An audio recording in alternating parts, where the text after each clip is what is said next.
Nací en la Ciudad de México en 1968, justo entre dos hermanas y dos hermanos. Tuve acceso irrestricto a libros, música y estímulos creativos diversos. Amo la luz y cómo otorga a las texturas carácter y belleza. De ahí el disfrute de transformar los materiales y las palabras en objetos e imágenes que evocan sensaciones y conceptos importantes para mí. De naturaleza introspectiva, contemplativa y curiosa, me descubrí ambulante, vagabunda y nómada. Aprendí a aprender en el andar, mirando el devenir propio y ajeno desde el descanso en rincones umbrosos de jardines y bosques, conformados por patas de mesas, sillones, bajo puentes, portales o frondas generosas de barrios y colonias, a veces sola, a veces en compañía de otros peripatéticos fortuitos. Descubrí en el budismo la capacidad de ser autónoma y el poder de abandonar los ambientes violentos y opresivos mediante el desapego y la voluntad. La biología es mi profesión elegida para comprender profundamente el ser y el sentido de la vida más allá de mi propia vida. También me habilitó para ejercer lo que ha sido mi carrera profesional en el ámbito de la educación pública. Y es uno de los quehaceres humanos más importantes que hay que promover y defender a toda costa. En mi faceta como madre, aprendí a acompañar el desarrollo de otro ser hacia el descubrimiento de su identidad y autonomía, más allá de mis propios presupuestos y prejuicios. Mi hijo es quizá el compañero más significativo de este andar porque he descubierto a su lado sorprendentes manifestaciones de la vida, satisfactorias, dolorosas y sanadoras por igual. Diccionario desobediente, volumen 1. Desobedecer es a veces la forma más fiel de cuidarse, de honrarse, de comenzar a vivir según una misma, no según lo esperado, porque a veces lo más valiente que podemos hacer es no obedecer.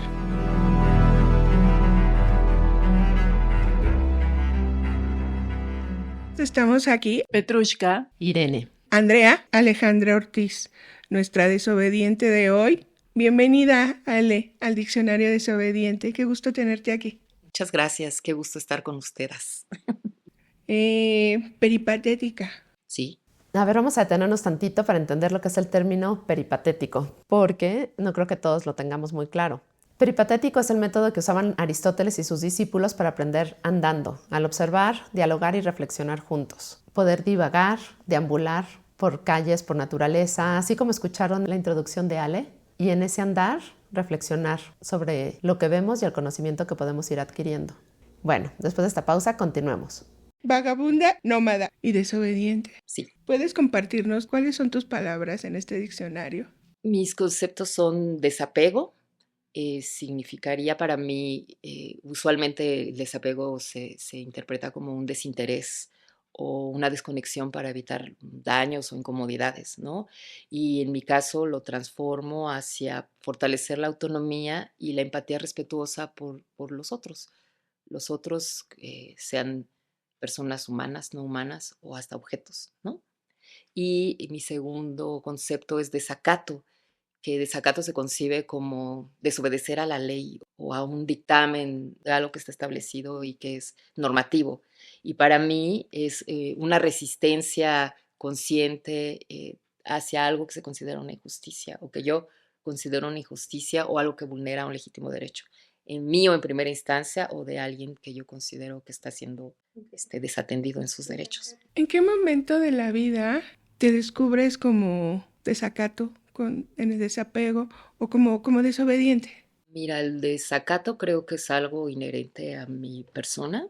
Yo nací en el 68 y es un año que tiene una carga histórica muy poderosa, no solo en este país, fue mundial, En el mundo, ¿no? claro. Entonces, yo creo que la gente de mi generación lo tiene muy claro, ¿no? Los que nacimos en el 68 tenemos un señalamiento histórico, no personal, pero es colectivo, y fue una rebelión contra muchas cosas que estaban haciendo daño socialmente en todo el mundo. Y yo creo que es una impronta pues que fuimos adquiriendo en nuestro crecimiento desde chiquillos. Y ya en la vida personal, pues yo tuve la fortuna de que mis papás no fueron restrictivos en mucho sentido. Habrá quienes puedan decir que sufrimos de un cierto abandono, también es generacional, porque fue de estas generaciones donde ambos padres salían a trabajar y de pronto, pues todavía éramos muchos hermanos. Yo tuve 4 hermanos, 2 y 2, y de pronto pasábamos mucho tiempo revoltosamente solos, ¿no? O al cuidado de una chica que le llevaba 2 años a mi hermana más grande. Entonces, no tuvimos esa vigilancia tan estricta o ese acompañamiento restrictivo de los padres. Tampoco es que fueran permisivos, a veces sencillamente no podían estar con nosotros. Pues cuando estaban bien, digo, yo le agradezco a mi papá los libros, la música, la conciencia un poco política, ¿sabes? Él no era muy participativo en eso, pero lo que él leía y lo que él escuchaba y lo que él hablaba, pues fue formando un poco ese carácter disidente, voy a decir. Y mi mamá, pues mi mamá fue una mujer revolucionaria para la época, ¿no? Lo que mi mamá logró hacer en el ámbito personal y en el ámbito laboral fue extraordinario para mujeres del contexto. Entonces yo creo que de ahí me viene muchísimo de esta formación, de este acceso a información sin límites, de ahí. Y después, pues la propia vida. El desapego lo aprendí a través del sufrimiento, ¿no? Del dolor cotidiano, porque pues a veces ese de que tus padres no estén o haber sido pues receptor de ciertas conductas ajenas que lastiman. Eso, pues el dolor es formativo. Yo descubrí con el paso del tiempo 2 cosas importantes para mí. Soy hipersensible, soy empática hasta más no poder y eso me estaba como limitando el crecimiento y el desarrollo. Y entonces descubrí la soledad y en la soledad la reflexión y de ahí también entendí que poner distancia ayudaba al principio para exactamente que no te lastimen las cosas, pero después en mi camino, en este andar, en este peripatetismo que es muy característico de mí, descubrí el budismo y el budismo me reconcepcionó, bueno, configuré el concepto de desapego porque es una de las condiciones propias de la doctrina budista. Entonces me hizo tanto sentido, pues que opté por seguir ese camino, ¿no? En un principio sí, con mucho apego a un grupo, a una sangha, a una práctica constante cotidiana, que me llevó incluso a hacer una peregrinación por templos budistas en Norteamérica. Fue una experiencia vital. Pero en ese mismo transcurrir aprendí que en el propio budismo también hay sesgos y lastimosos. De pronto en las sangas también hay diferencias entre ser hombres y ser mujeres. Y yo me acuerdo con mucho dolor haber descubierto que para ciertos ámbitos budistas, pues las mujeres pues son algo adicional y que la práctica valiosa pues es la masculina. Y dije, ¿por qué? Pues no, si potencialmente la mente tiene las mismas capacidades o hasta más, porque somos más reflexivas, porque somos más intuitivas. Y entonces yo decidí renunciar a las sangas y aventarme al andar que tuvo en su momento Siddhartha. Entonces, para mí, el valor es estar solo en un camino que tú vas descubriendo. Y después, pues, lo de peripatético me viene porque, pues, Aristóteles hacía esas cosas. Porque me hace sentido, ¿no? Que en la soledad te quitas esas ataduras que te da la norma. Porque a veces la norma, que no está mal porque eso ha hecho que la humanidad se desarrolle, pero la norma a veces constriñe, restringe y si uno no reflexiona en el origen de lo que nos condiciona, de pronto te ves sujeto a circunstancias pues, que no son favorables prácticamente para nadie, pero en primera instancia para ti mismo. Y justamente por ahí va el diccionario desobediente, en esta reconstrucción de conceptos que justamente a veces no van con la norma y muchas de nosotras hemos encontrado otros caminos. Me gustaría retomar la diferencia entre la soledad y la solitud, ya que quedaste acá en encontrarte sola y como en la soledad los conceptos ya no constriñen. Pues no, porque algún filósofo dijo alguna vez, el hombre es la medida de las cosas, el ser humano, voy a decir. Y yo crecí de pronto con esa idea, ¿no? Es decir, si yo puedo, todos pueden. Si me pasa, es posible que a todos nos pase, ¿no? Entonces, ese sentirse la medida de las cosas es como si tú fueras el ojo del universo y tu experiencia es la que explica todo. Y resulta que no. Y de ahí, por ejemplo, mi búsqueda me llevó justo a la biología. Es decir, ¿qué es la vida? ¿Qué es ser vivo? ¿Qué es ser uno vivo? ¿Y qué es un ser vivo en el entorno? Y fue en la soledad donde yo dije, bueno, descubres que sí eres un poco la medida de las cosas, pero que eres una ventana de observación de todo lo que sucede y además hay que explicarlo. Y la reflexión que te da el estar solo, tú puedes estar en un cuarto lleno de gente y sin embargo estar en esa ventana tú atestiguando todo lo que sucede y no poderlo explicar a otros porque es interno, todo eso, ¿no? Entonces, pasas de estar como aislado y decir, nadie me quiere, todos me odian, mejor me como un gusanito, a entender que la soledad realmente puede enriquecer no solo entender a tu persona, a los que están ahí y un poco cómo se interactúan las cosas, y es cuando se transforma en solitud, una virtud de contemplar, de conectar, de comprender y de ser capaz después de explicar lo que tú has descubierto en esa soledad que no es ya dolorosa, porque es un aislamiento voluntario, es volitivo y es enriquecedor. Porque la solitud no es una condición permanente, tampoco la soledad. Es una cosa que puede ser como la felicidad, va y viene, sube, baja, es un flujo constante y eso lo aprendes tanto en la formación científica como en la contemplación budista. Son puntos en común, es decir, todo fluye, todo cambia. Entenderlo, aceptarlo y propagarlo, a mí me parece que es correcto hacerlo. Y eso es posible cuando lo vives por ti mismo. Creo que tiene que ver con esa capacidad de poderte primero desconectar, después de desapegar, porque el desapego no es renegar y repulsar todo, ¿no? Es sencillamente pones una distancia donde tus interpretaciones personales o tus sentimientos ya no son lo que condicionan ni tu observación, ni tu explicación, ni tu conducta, vaya, ¿no? Sino que enriquecen tu visión y ya después vuelves al mundo y compartes con los demás lo que en ese aislamiento voluntario has aprendido.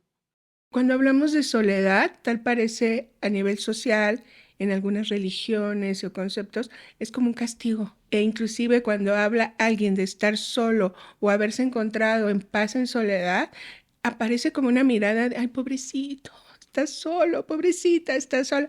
Bueno, sobre todo con las mujeres, ¿no? Y que encuentres ese lugar, porque creo que cuando estás contigo en tal plenitud, no existe la soledad. Y creo que ahí sí está el desapego, ¿no? Y en este sentido espiritual, de una conciencia que sí, pero me parece además en esta congruencia donde pones justo todos estos conceptos. A mí me hace mucho sentido el desapego. O sea, hay palabras que sí resuenan, obviamente, por mi propia experiencia, pero veo en ti como esta parte de mucho, tu parte de bióloga, o sea, de la ciencia y de los hechos, al final, ¿no? Del conocimiento de lo vivo, y también de un nivel de espiritual de búsqueda muy profundo. Entonces creo que es eso, haces como un equilibrio y que se centra en el autoconocimiento, que te fuiste 360 a ver quién eras, que al final se resumen en que te veo como una mujer auténtica, Creo que totalmente todos auténtica. somos auténticos, la No, verdad. no, pero una búsqueda, o sea, más allá de, tú rompiste mucho con todas estas partes Y decir y romper es encontrar, algo, ¿eh? Porque sí me costó desapego, pues muy doloroso, no voy a decir que no. Yo dejé atrás lo que ustedes no se imaginan, ¿no? Para alcanzar justamente un equilibrio interno que me permita estar tranquila, feliz relativamente y además haciendo lo que considero que es necesario hacer, que es disfrutar un poco de la vida. Entonces, el camino ha sido duro, no voy a decir que no, ha sido muy doloroso en muchas ocasiones, pero al final, pues me queda la tranquilidad de que fue decisión mía, fue mi voluntad y fue algo que me ha hecho, pues, crecer para mí y para quien me importa más, que es mi hijo. Hemos pasado por mucho, pero estas condiciones de mis decisiones internas, pues me han permitido estar aquí hoy y disfrutando de poderlo decir sin llorar, por ejemplo. Sí, sí me conmueve profundamente, pero ya no me lastima. Y fueron años de trabajo. Pero yo creo que a veces las lágrimas no son solamente por dolor y se vale llorar Sí, claro, y se vale que salgan esas lágrimas, claro. ¿no? Porque también limpian. Y alivian a los ojos. Los ojos que te dejan mirar. sí, Y hablo ujú, metafóricamente y hablo literalmente. literalmente. Sí. Ujú. Sí, no, yo sí soy muy chillona. De pronto se nota cuando son lágrimas que han lastimado, es que vienen del dolor que es, ah, ese que sientes que te mueres, ¿no? Que te quita la respiración y que no te deja andar. Y está este otro, que finalmente sí, el llanto yo sí lo asocio con el dolor, pero el dolor suave de la sanación. Porque bueno, cuando te operan, cuando te caes y te raspas, cuando te tuerces un pie y todo, o sea, sí te duele, pero es un dolor que reconfigura y sana. El dolor está asociado al estar vivo y pues hay que agradecer que lo podemos sentir, malo que no. Pero lloras también de risa. Pero ataques de risa casi no me dan. Cuando te conmueve mucho el logro de los demás. Te voy a decir algo, cuando tú practicas el desapego viene algo ligado a algo que yo llamo el bendito olvido, ¿sabes? Yo no cultivo la memoria, porque la memoria primero es engañosa y luego puede ser lesiva, ¿sí? Cultivar la memoria y creer que lo que vivimos fue mejor o estaba más bonito, era más chido y así, pues es una ilusión. Entonces, en ese andar aprendí que el desapego también te vuelve estable. Dejas, no sé explicarlo, como que te vas como centrando en la emoción y de pronto sí te conmueves, pero ya no das esos bandazos de mucha alegría, mucha tristeza, mucha alegría, como que te vas ecuanimizando. Yo sí he notado que he perdido ese rango de emociones. No es que te vuelvas frío e insensible, pero sencillamente como que ya sabes de dónde viene y ya lo regulas, no sé explicarlo. Empecé principalmente a fotografiar porque no tengo buena memoria, pero a mí sí me gusta la memoria, porque para mí la memoria, pues son como esos ladrillos que te conforman. O sea, ¿cómo te deshaces de ella? Para mí sí es muy importante y yo quisiera tener mejor memoria. Es que ahí es donde valen las diferencias, ¿no? En biología nosotros entendemos que la diversidad es justamente lo que garantiza el futuro de la vida en general, ¿eh? No estamos hablando de la vida humana. ¿Por qué? Porque la evolución está hecha justamente de la selección de lo que te permite o permite a las poblaciones de seres vivos permanecer Claro. y poderse adaptar. Entonces, pues eso es lo que es valioso en la diversidad. Entonces, la diversidad es la que nos da contextos y nos permite construir cosas, interactuar. Entonces, así como para mí la memoria no es valiosa y no es importante, pues para Irene Para Irene sí, sí. porque en su diversidad, en lo que es ella, en la variación que es Irene o en la variación que es cada uno de nosotros, entonces, pues estamos en niveles diferentes. Otra cosa que la biología te enseña es que yo lo definí así en algún poema alguna vez. La vida es un bucle en el devenir de la energía, porque la energía, la vida se sustenta de la energía que viene del sol. Y la energía es una cantidad brutal que llega a la Tierra y la vida se fue desarrollando justo para hacer aprovechamiento de esa energía. Y los seres vivos, cada uno de los seres vivos o de los tipos de seres vivos están calibrados para un rango específico de materia y energía. Y a eso es lo que llamamos nichos, nichos ecológicos. Entonces, cada ser vivo ocupa un nicho específico en función de su calibración para aprovechar la materia y la energía que está en su entorno. Y así somos las personas, ¿no? Entonces, a unos nos hace falta o tenemos la sensibilidad emocional, intelectual o hasta física para aprovechar un nicho social que requiere, en el caso de Irene, probablemente de la memoria, ¿no? Porque a ella le hace sentido. Digo, ella es fotógrafa. La Capturas fotografía, momentos. exacto. Y a mí, yo también hago fotografía, pero mi fotografía ni es técnica, ni es, o sea, es del momento. Es como lo que yo llamo los ataques poéticos instantáneos. Pero yo conozco el trabajo de Irene. Irene es esteta, es valiosísimo para su personalidad, para su configuración específica, eso, ¿no? Porque a eso se dedica. Para mí, el recordar cosas que me han lastimado me hacía muchísimo daño. Entonces, yo desde hace muchísimo tiempo dije, yo voy a dedicar mucha voluntad y mucha energía en olvidar, porque para mí era necesario, ¿me explico? Porque yo tenía que dejar atrás cosas que me han lastimado mucho y muy profundamente y dije, pues, si las estoy recordando todo el tiempo, me estoy machacando yo solita el poder seguir andando. Entonces dije, una de mis conductas disciplinarias es olvidar. Pero es olvidar en lugar de aceptar. Es diferente porque el olvido requiere justo de eso. Si tú no te reconcilias con el daño, no avanzas. Y si tú sencillamente dices, lo voy a olvidar y no lo vuelvo a ver, pues tú sabes cómo funciona la psicología y la mente humana. Sabes que en el fondo ahí va a estar y te va a estar remachacando hasta que Sí, cualquier cosa que te boicoteas y, o sea, en vez de Exactamente. resolverlo, es una bomba de tiempo, ¿no? Entonces, conciliar con lo que fue el daño y entonces decidir, ya está resuelto, ya no hay nada que hacer, entonces pasas al departamento del bendito olvido, ¿no? Pero no como una llaga abierta, sino como un proceso de sanación donde el olvido es guardarlo, no es guardarlo, porque guardarlo es como que lo vas a usar después, es dejarlo ir, es desapegarte del momento, de la circunstancia, de la persona, o de resuelto el dolor, entonces lo olvido. No es olvidar, no es amnesia, pues. Si me obligas, me acuerdo, pues, pero me cuesta muchísimo trabajo Ok. recordarlo porque O sea, sí lo decidí, sueltas, o sea, decidí ok. dejarlo ir. Ujú. ¿Cómo funciona, Les, si hacia atrás quieres olvidar? ¿Cómo funcionas hacia adelante? El futuro aquí no está. Ya no, antes Ujú. sí tenías como el ejercicio de hacer mapas de vida, ¿no? Que yo sé que eso funcionan y hay gente que las necesita y yo se las recomiendo a ciertas personas porque sé que son funcionales, pero yo no lo hago más. O sea, tú dame una agenda y yo se la regalo a alguien. No puedo. O sea, yo no puedo prever ni puedo planear. O sea, sé que tengo compromisos, por ejemplo, venir el sábado a las 12 con Irene, sí, y venimos a hablar, pero Ujú. yo no preparé lo que venía yo a decirte. O sea, no me imagino las cosas, dejo que sucedan, dejo que vengan. Suelo pensar cuando siento angustia o ansiedad por las cosas, que no estoy exenta. A veces mis crisis de ansiedad pueden ser importantes, pero me tranquiliza pensar, por ejemplo, en las ballenas en el mar, ¿no? Son seres sumamente inteligentes, muy próximos a nosotros, con necesidades sociales parecidas, pero a mí me tranquiliza pensar que tú puedes correr y encerrarte en tu casa, en tu cuarto, ¿no? Correr a ver a un amigo y como enajenarte de las cosas que te están lastimando. Ellas, ¿no? ¿A dónde van? ¿A dónde corren? ¿A dónde se encierran? Están en sus dimensiones expuestas a lo que sea que les venga. Lo mismo que las ardillas en los parques o los gatos en la calle o los pajaritos donde sea. Es decir, a veces nosotros nos olvidamos de que también somos solo mamíferos o bichejos de sangre caliente que nos regulan nuestras necesidades biológicas, pues, ¿no? En muchos sentidos. No las inmediatas nada más, las sociales, las educaciones. Los únicos animales que educan, bueno, ahora estamos cambiando de percepción, pero se sabía que los únicos animales que educan a sus crías son aves y mamíferos.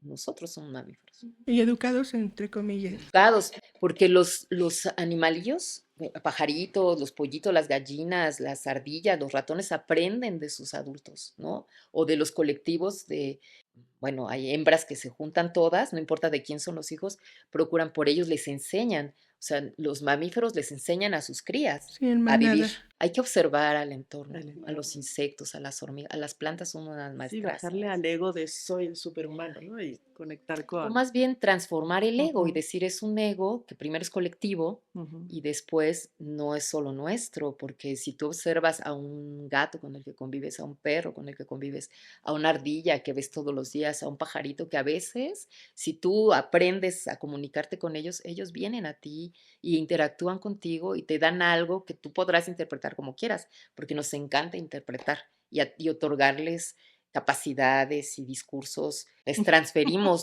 Sí. nuestra esencia cognitiva a ellos. Pero lo que quiero decir es que si hay una interacción de individuo con individuo, donde nuestras diferentes configuraciones de nuestras diversidades, pues nos permiten entonces avanzar juntos en una vida común. Sí, puedes dar, por supuesto, que a la audiencia un consejo, pero pensando en esta linda presencia que hoy nos acompaña. La presencia bonita que nos acompaña es mi hijo ya. Como mamá es aprender a respetar lo que ellos son. Así como he estado explicando que cada quien trae una configuración, que la vida en general es una configuración que está aquí para aprovechar algo de energía, de materia, de interacción con otros seres, pues uno como padre tiene que valorar eso, ¿no? Son nacidos de nosotros, construidos con nuestra sangre, con nuestras células, pero tienen que adquirir su propia configuración, su propia autonomía. Yo siempre he pensado que uno de los papeles más importantes de ser mamá es habilitarlos para vivir por sí mismos. Y en eso pasa uno por un montón de cosas, porque a veces el apego amoroso a los hijos, híjole, es difícil de pronto verlos justo adquirir su propiedad, ¿no? Su ser ellos mismos y dejarlos ir y dejarlos ejercer esa autonomía. Mi consejo sería eso, dejar ser, entender, observar, contemplar, dilucidar qué es lo que tiene uno adentro, qué es lo que está ahí enfrente, decidir cómo quieres interactuar con ello y esencialmente. Y escuchar enriquece y contemplar enriquece y ustedes están justamente configurando eso, la oportunidad de valorar la diversidad que somos las mujeres en este país, en tantos contextos distintos. Muchísimas gracias por todas tus palabras, por los consejos, por todo lo compartido. Gracias a ustedes, de verdad yo valoro mucho Yo miro los ojitos de Irene y me conmueve mucho reencontrarla y conocerlas a ustedes. Veo claridad y brillo en ustedes y creo que es un proyecto que va a crecer bonito. Felicidades. Pues quiero invitar a la audiencia a escuchar pues el origen del proyecto. Creo que cuando uno escucha los diferentes capítulos y ve las diferentes fotos que han ustedes ido tomando de las mujeres que participan, pues uno va aprendiendo, ¿no? Y se ve un progreso y se ve una evolución. Y yo creo que vale la pena conocer el proyecto, escuchar a quienes han participado en el proyecto y sumarse, si es posible, también al proyecto. Conocer a estas mujeres maravillosas que están aquí conmigo. Pues muchas gracias. Ya eres parte de la familia Desobediente, Ale. Bienvenida. Gracias. Muchas gracias, Ale. Y bueno, pues otra vez estuvimos en los micrófonos Irene, Andrea, Petrushka Y Alejandra. y juntas construimos el diccionario desobediente.